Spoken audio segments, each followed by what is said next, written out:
Some linebackers tackle, others erase people from existence. These are the guys who made running backs reconsider their career choices mid-play, from shattered helmets to hits so loud you could feel them through the TV.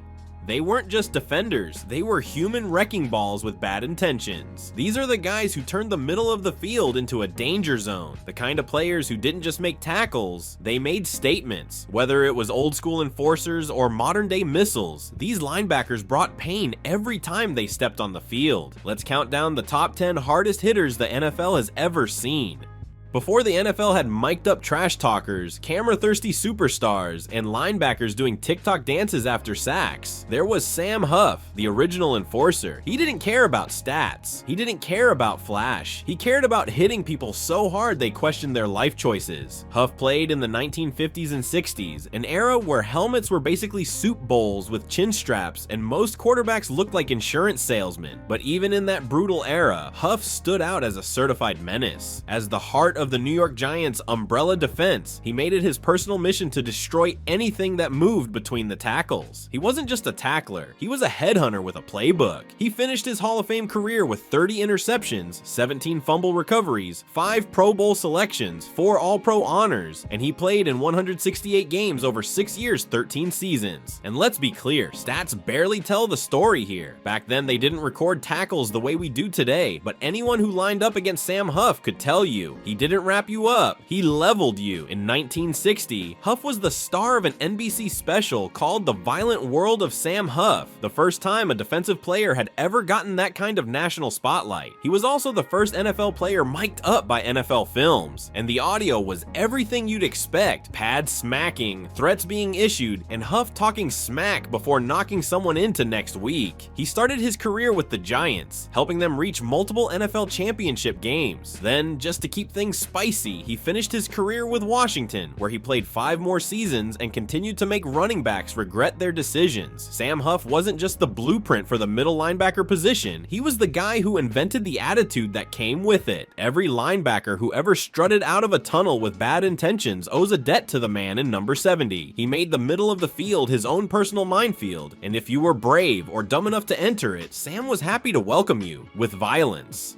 If Sam Huff was the prototype, then James Harrison was the final boss. This man didn't just hit people, he launched them into a new plane of existence. Watching Harrison play was like watching a linebacker try to win an MMA fight during a football game. He wasn't just aggressive, he was unhinged, and he loved it. Undrafted out of Kent State, Harrison bounced around early in his career, cut 3 times by the Steelers, even spent a brief moment with the Ravens and on NFL Europe's Rainfire. But once Pittsburgh finally gave him a real shot, he didn't just make the most of it. He turned into a nightmare. Standing just 6 feet tall but built like a bank vault with arms, Harrison was compact fury. He played low, violent, and with a level of torque in his hits that made wide receivers voluntarily run out of bounds. His most famous hit came in the 2008 Super Bowl, a 100-yard pick 6 against Kurt Warner. But the highlight of that play isn't the interception. It's the fact that he knocked out 2 different Cardinals players during the return on the same play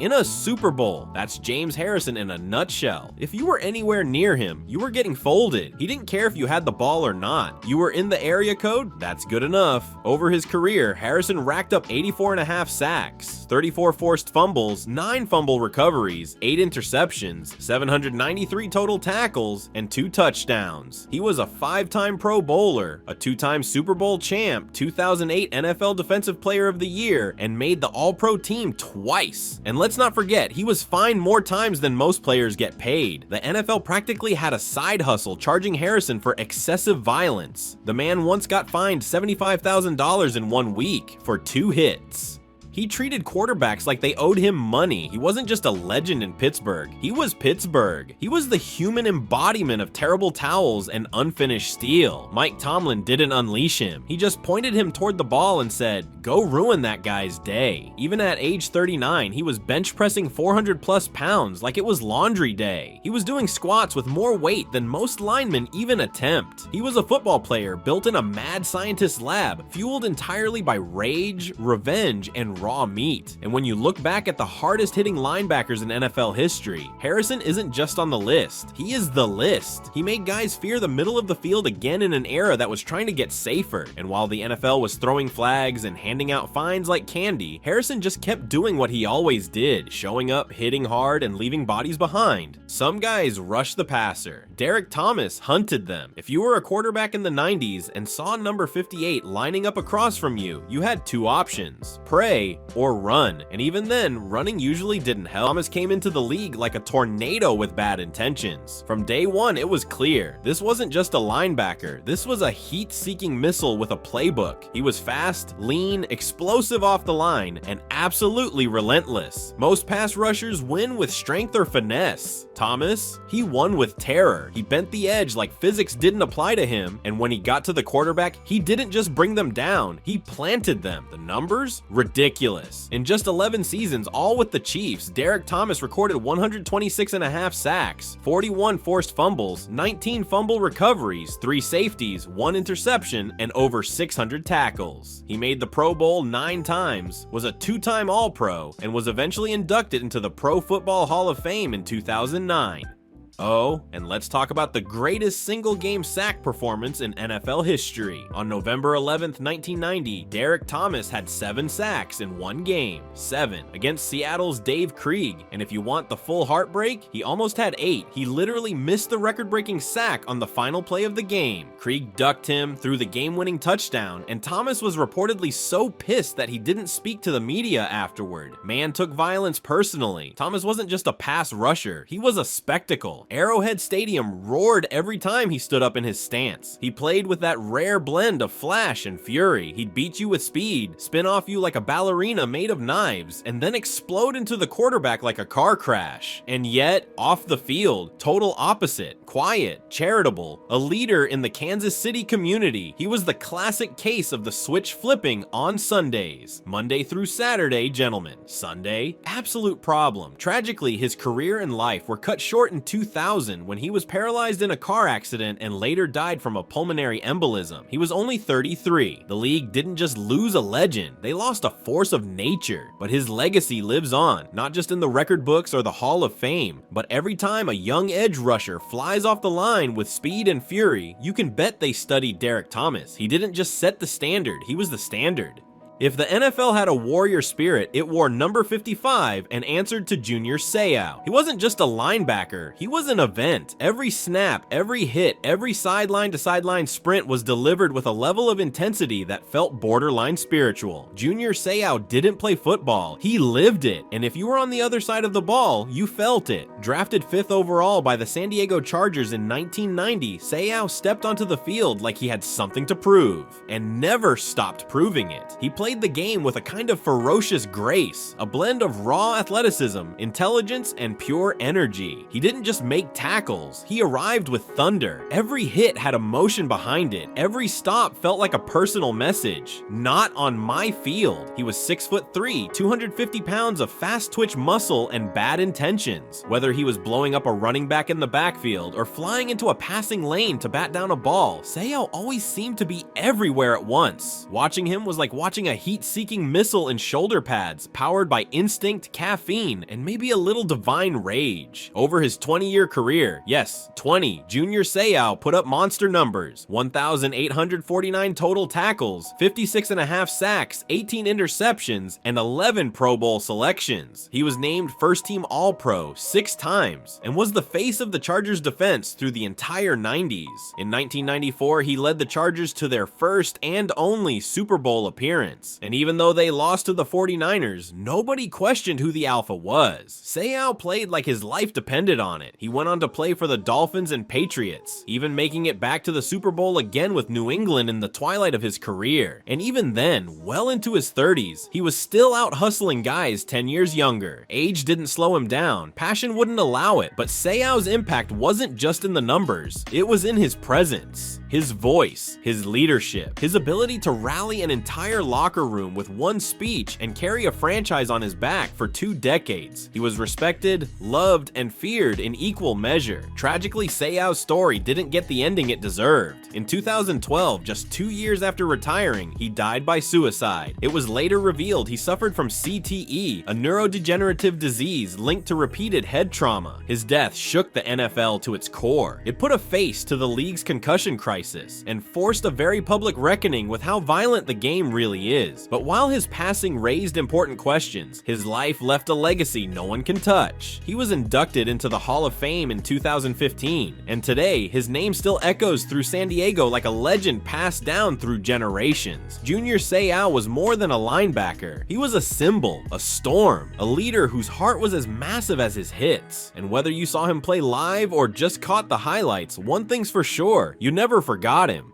There are hard-hitting linebackers, and then there's Mike Singletary, a man who didn't just hit you, he studied your soul first. And once he was done reading your intentions like a psychic in cleats, he detonated you. Singletary wasn't the biggest guy on the field. He wasn't the fastest either. But what he lacked in size and speed, he made up for with pure, unfiltered intensity. This man's eyes were legendary, wide, unblinking, locked in like a predator tracking prey. Quarterbacks saw them across the line and started thinking about their backup plan in life. Drafted by the Chicago Bears in the second round of the 1981 draft, Singletary quickly became the brain and backbone of what would become the most feared defense in NFL history, the 1985 Chicago Bears. And while Buddy Ryan was calling the plays and guys like Richard Dent and Wilbur Marshall were causing chaos on the edges, Singletary was the one holding it all together, orchestrating the violence like a conductor at a metal concert. His job was simple: diagnose the play, get there before it starts, and obliterate whatever moved. He played middle linebacker like it was personal. Every tackle looked like it had emotion behind it, like the ball carrier had wronged him in a past life. And his leadership, next level. If Singletary yelled in the huddle, you listened. Not because you wanted to, because you had to. The man radiated authority. Singletary's career numbers tell part of the story. 1,488 tackles, 19 sacks, 7 interceptions, 12 fumble recoveries, and 10 Pro Bowl selections across his 12-year career, all with the Bears. He was a 2-time NFL Defensive Player of the Year, a Super Bowl champion, and made first-team All-Pro 7 times. He was inducted into the Pro Football Hall of Fame in 1998 and remains one of the most respected linebackers to ever step onto a field. But again, this guy wasn't just about numbers, he was about impact. When the Bears shut teams down in 1985, when they shut everybody down, it was Singletary at the heart of it all, diagnosing plays like he had the playbook in his helmet. That team gave up just 12.4 points per game, had 4 shutouts, and basically ran the league like a gang with matching uniforms. Singletary made sure everyone stayed locked in, focused, and angry. Always angry, and he did it with those eyes. Those wild, always focused anime battle scene eyes. The man looked like he was seeing the future, and in that future, you were getting tackled. After retiring, he eventually moved into coaching, even serving as the head coach for the 49ers, but nothing ever matched the energy of him on the field. Mike Singletary was linebacker football in the 80s. Violent, smart, intense, and absolutely relentless. He didn't just change games, he changed how people played the position. And if you're making a list of the hardest hitting linebackers in history, and Mike Singletary isn't on it,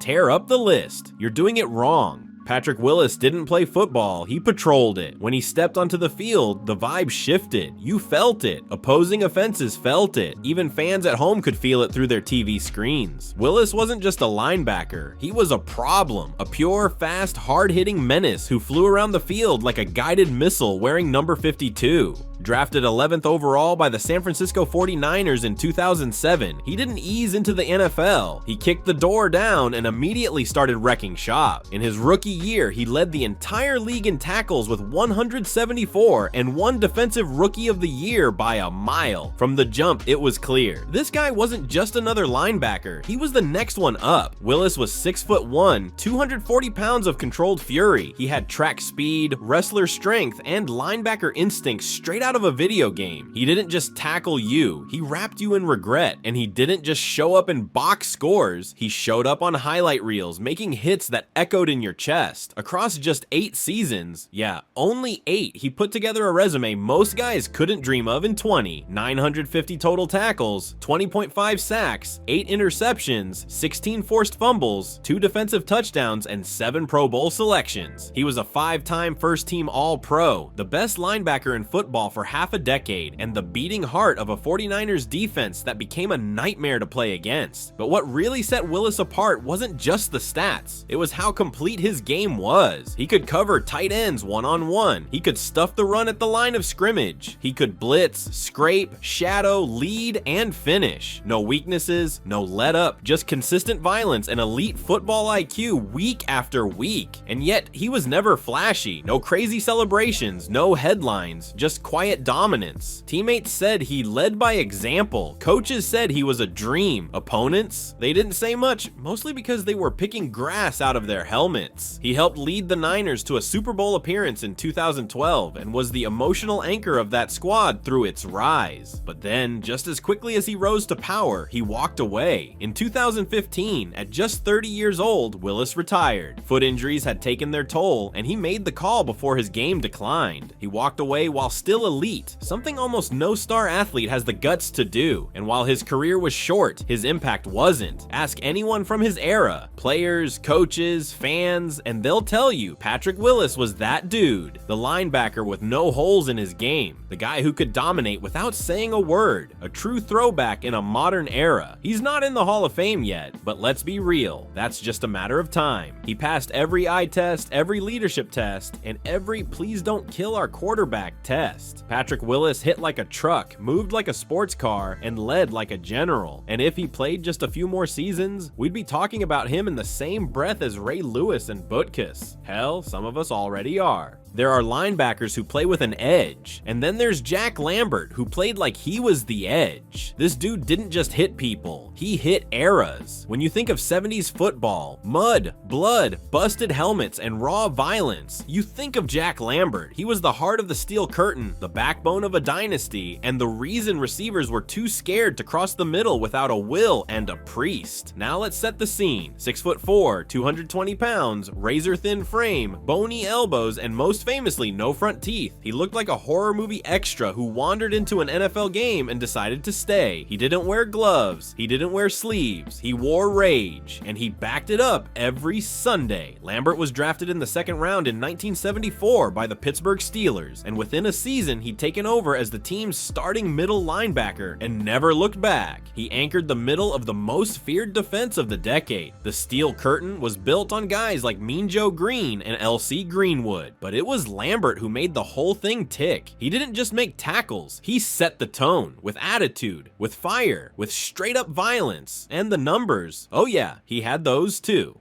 Over an 11-year career, Lambert racked up 1,479 tackles, 28 interceptions, 23.5 sacks, though sacks weren't officially recorded until late in his career, and 8 Pro Bowl selections. He was a 6-time All-Pro, the 1976 NFL Defensive Player of the Year, and a 4-time Super Bowl champion. Oh, and of course, he's in the Pro Football Hall of Fame, inducted in 1990, but let's be honest, you didn't need stats to know how great Jack Lambert was. You just needed to look at him. The scowl, the shoulder pads that looked like they were stolen from a hockey player, the eyes that said, "I'm not here to make friends, I'm here to ruin your Sunday." One of his most iconic moments? Super Bowl 10, Dallas Cowboys safety Cliff Harris mocked Pittsburgh's kicker after a missed field goal. Lambert grabbed Harris by the neck, slammed him to the ground, and basically said, "Not in my house." That was Jack Lambert, the guy who enforced respect the way most people enforce parking rules. And despite his frame, way lighter than the thumpers of today, he was pound for pound one of the hardest hitters in league history. He tackled like he hated gravity. You didn't run through the middle of the field when he was there. You tiptoed through it, and even then you were probably going to get wrecked. After he retired in 1984, Lambert disappeared into the woods, literally, became a game warden, lived out in the Pennsylvania countryside. Because once football was done, he didn't want the spotlight. He didn't need the fame. He just wanted peace. After a career of delivering hell, Jack Lambert didn't care about interviews. He didn't care about branding. He cared about hitting you so hard your kids would feel it. He played angry. He played fearless. He played like every snap might be his last, and he wanted to make it hurt. In the long, violent history of linebackers, Jack Lambert is what you get when you mix old school toughness with pure chaos. The man, the myth, the missing teeth. You want to talk about the hardest hitters ever? You better say his name and say it carefully. If you built a middle linebacker in a lab using thunder, sermons, and raw intensity, you'd get Ray Lewis. He didn't just play football, he possessed it. Every snap was a sermon. Every tackle was a message. Every game, a battlefield. Ray Lewis didn't line up across from offenses. He lined up across from evil, and he shut it down. Drafted 26th overall in 1996 by the Baltimore Ravens, Ray walked into the league with a chip on both shoulders. By year 2, he was already one of the most feared defenders in the game, and it wasn't just what he did, it was how he did it. The energy, the violence, the leadership, the pre-game speeches that sounded like war chants passed down from ancient generals. This man got grown men to run through walls for him. He stood just 6 foot 1 inch, about 240 pounds, but on Sundays, he played like he was 10 feet tall and made of steel. He read offenses like a psychic, diagnosed plays before the snap, and exploded through gaps like he was breaking out of jail. Ray Lewis didn't guess. He knew. And when he hit you, you went down hard. His career stats are absurd. Over 17 seasons, all with the Ravens, Lewis racked up 2,059 total tackles. Yes, over 2,000, along with 41.5 sacks, 31 interceptions, 17 forced fumbles, 20 fumble recoveries, 3 touchdowns, and 2 Super Bowl rings. He was a 13-time Pro Bowler, 7-time First-Team All-Pro, 2-time Defensive Player of the Year, and the Super Bowl 35 MVP. That's not a resume, that's a legacy carved in stone. And let's talk about that 2000 Ravens defense. Arguably the most dominant unit in NFL history. They gave up just 165 total points in 16 games. That's 10.3 per game. You couldn't move the ball on them. And at the center of it all, Ray, calling the plays, making the hits, talking trash to entire sidelines, leading one of the most complete defensive units ever assembled like a general with blood in his eyes. He wasn't just a linebacker, he was the soul of the Ravens. Every time he did his iconic pregame dance, arms flailing, feet stomping, face howling, the stadium shook. Fans didn't watch Ray Lewis. They experienced him, and off the field? Yeah, his legacy's complicated. The murder trial in 2000 will always follow him. It's part of the story. But in terms of football, in terms of raw dominance, impact, and leadership, there's almost no one like him. He walked away from the game after winning a Super Bowl in his final season. Who does that? Ray Lewis does. That's movie script stuff. He's in the Hall of Fame, of course. First ballot, no debate. And when they put that gold jacket on him, it was just confirmation of what everyone already knew. Ray Lewis was the greatest middle linebacker of his generation, and maybe of all time. He was passion, he was pain, he was fire and leadership wrapped in black and purple. And if you're talking about the hardest hitting linebackers in NFL history and don't include Ray Lewis, you better hope he's not behind you.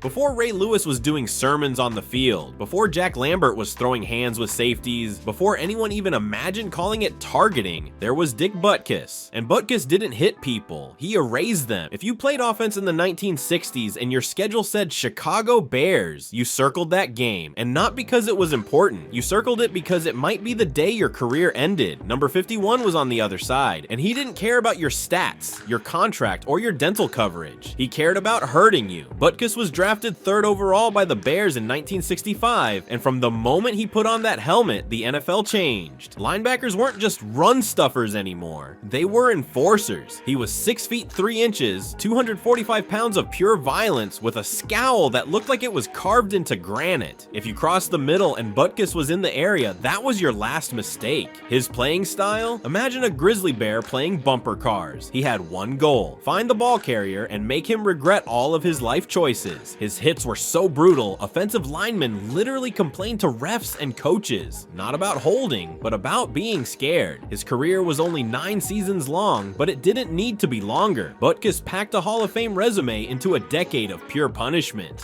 1,020 tackles, 22 interceptions, 27 fumble recoveries, and a reputation that stats can't even begin to explain. He made 8 Pro Bowls, was a 5-time First-Team All-Pro, and was the NFL Defensive Player of the Year twice. He was inducted into the Hall of Fame in 1979, and he didn't walk in, he stormed in. Off the field, the dude was surprisingly soft-spoken, funny even, but once the helmet went on, it was war. He once said, "I'd like to think my best hits border on felonious assault," and he meant it. Dick Butkus didn't tackle people, he punished them. His highlight reels look like evidence tapes, and he did it all on those rough, muddy, torn-up Soldier Field grass patches. No turf, no domes, no roughing the passer flags, just raw, uncut black and blue division football. He was the face of fear, the kind of guy who made entire generations of football fans believe the middle of the field was cursed. And while injuries shortened his career, he never lost his mystique. Ask any old school football head who the scariest linebacker of all time is, and most of them won't even hesitate.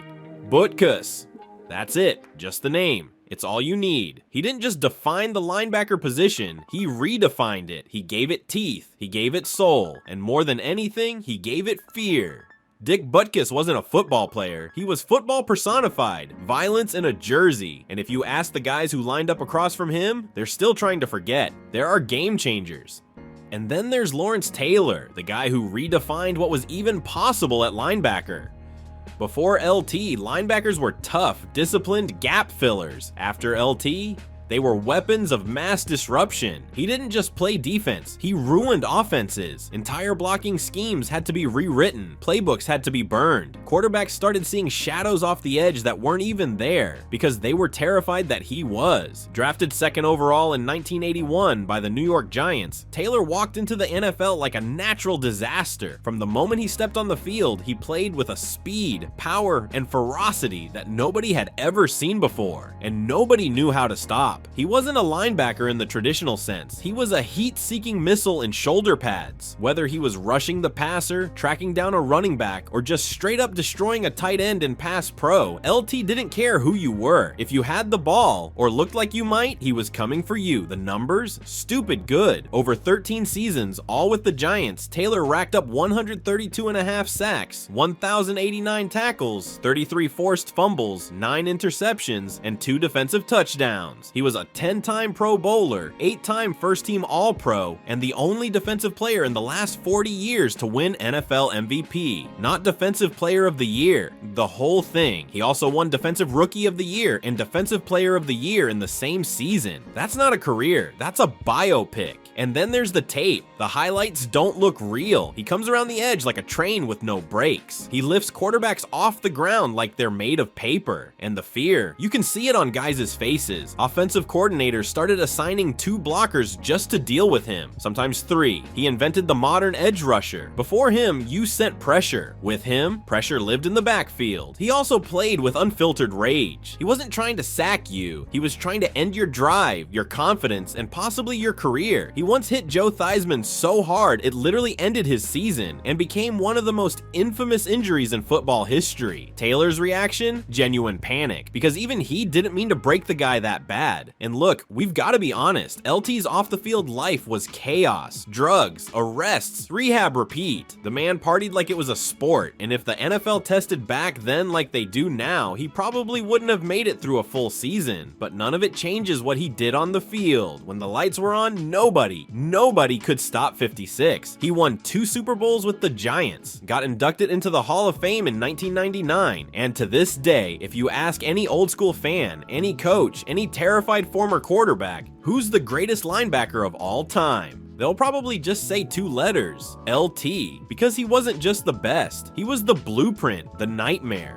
the revolution, the reason left tackles started getting paid quarterback money. Lawrence Taylor didn't play football, he terrorized it, and that is the 10 hardest hitting linebackers in NFL history. In my personal opinion, if you enjoyed the video, I would appreciate you subscribing so we can hit 10,000 subscribers and press the like button so we can get this into the algorithm. If you liked this video, check out our last one about what happened to every Madden cover athlete in history.